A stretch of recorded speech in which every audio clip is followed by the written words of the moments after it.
If your videos are feeling flat, just boring, and you want to create epic, cinematic motovlogs like this, stick around till the end. Today we're gonna show you a quick setup for DJI Action 4 and DJI Osmo Pocket 3. We're gonna talk a little bit about those settings, and so I'm gonna give you some advice on recording, on how to make those videos look actually cinematic. So I hope that you enjoyed that video. Take a notebook with you, write down all the important advices you've heard today, and hope you enjoy it. Hey guys, I'm gonna show you our car setup for DJI Osmo Pocket 3. We record with that setup the boulders. It fits same as Insta360 or any other camera. I'm gonna just unscrew it quickly to show you guys here and here. And you just basically clip it together. You make sure that this is in. Okay? Both are in. And then you just basically screw it. The camera is on. Now all we have to do is change the filter. Since it's kind of too bright, we're gonna put on the 30-2D filter. Okay guys, so now we are back home because we lost the recording. So to change the filters, all we have to do is turn the camera on. We're gonna turn it our way so that you can actually see what we're doing. We want to grab, of course, our filters, and it's all magnetic. So all you have to do is just place it on the camera and it would clip by itself. You want to make sure and double check if the lens is in. It seems like it is, and that's pretty much it. Moving on. And the filters for Action 4 that we have here. First things first, we need to take off the camera. There are two clips that you need to press in order to take the camera off the mount. It's magnetic, same as Pocket 3. Okay, we have the ND filter 16 here. The easiest way to understand what filter does is just imagining that you're wearing sunglasses. The stronger the sunglasses are, the less sun you get into your eyes. It's same with the camera as well. This is how DJI Action 4 looks like. We have the filters for it. This is the normal one, meaning no filter, for recording during the night or maybe in like some buildings inside of them. We have ND16, 8, 32 and 64 available right here.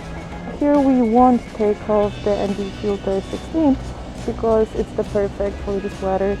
But what do? Basically you just unscrew it. Be very gentle and it just comes off, and then you can screw it back on. Make sure that it's snuggle so that doesn't move and doesn't unscrew while you're riding. We're gonna put two microphones that we have for both cameras. The microphone for DJI Action 4 gonna be sticked here, meaning with the lavalier of course. And for Osmo Pocket 3 I'm gonna have it probably here. We are not yet sure how the sound gonna be because of the wind, but we think it's gonna be way better than putting it under the seat here to catch the exhaust and make the video seem more cinematic. Let's get to it. Now we are going to show you the settings for both cameras, the Action 4 and DJI Osmo Pocket 3. And at the end you're gonna see the results, so stay till the end because it's worth it. First, flip the screen to open the camera.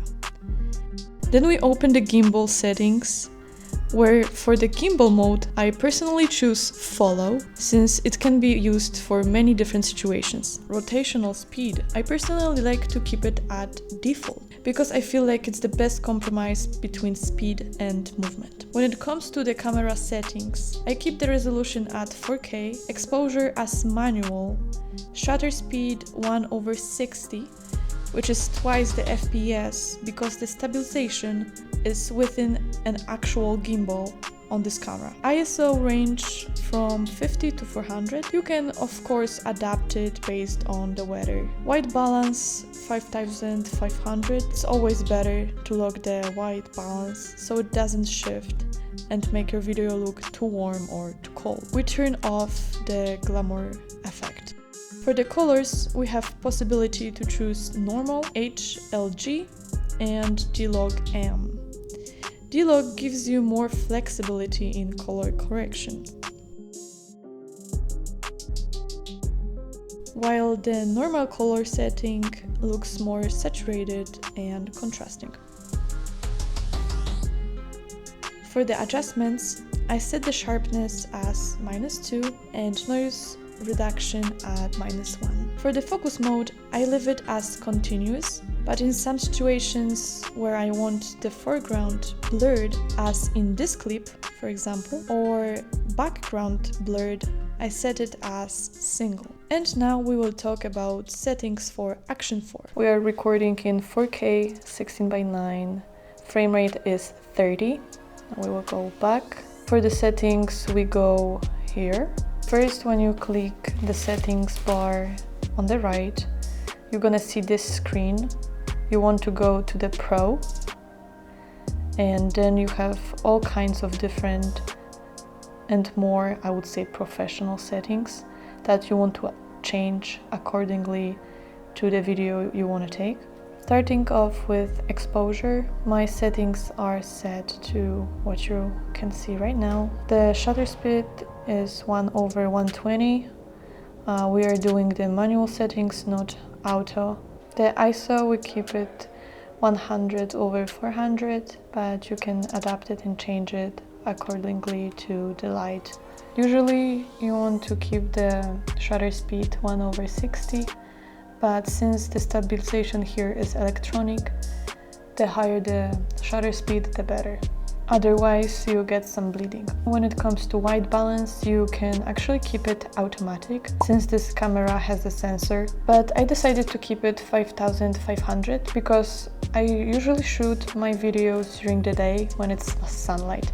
And now on the screen I'm gonna pull up a graph to show you guys what settings of white balance to choose accordingly to the time of the day. Then when it comes to the color, you can either choose the normal that I have set right now, or the D-Log M, which is kind of like raw for photos. You can adapt and change colors here, but since I do not have much time, I just keep the color as normal. Then for field of view, also known as FOV, I chose the ultra wide since it gives you the most view angle. Lastly, we have the image adjustment. For the image adjustment, I kept the sharpness on -2 and noise reduction on -1 actually. It just gives the video less digital look. For the microphone, I use the DJI microphone.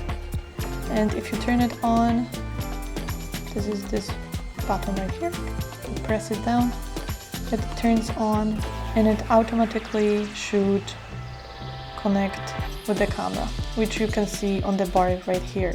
And now you go back on the settings and you can see this little microphone right here, and it gives you more settings to choose from.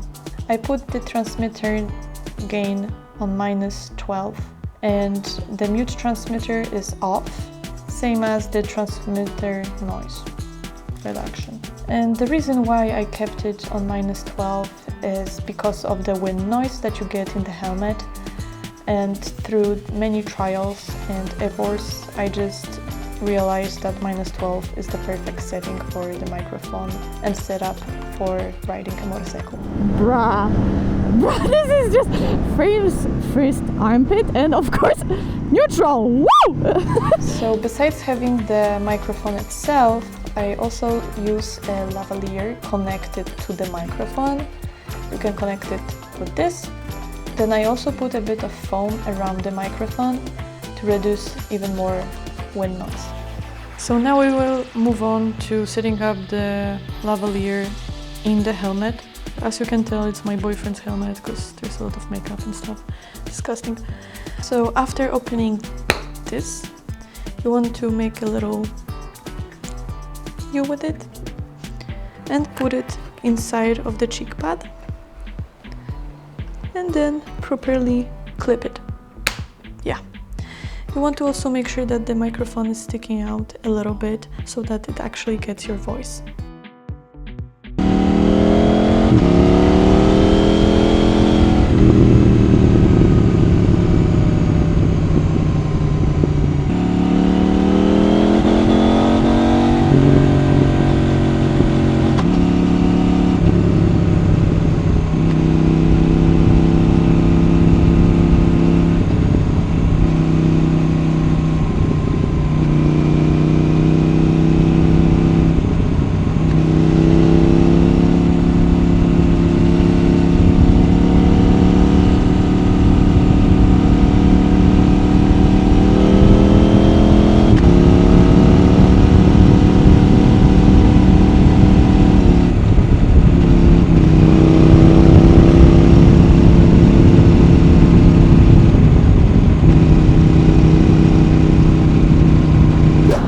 riding with the new tires on Duke 790, I actually thought they're gonna feel super slippery and that I'm gonna have to be super careful since it's new tires.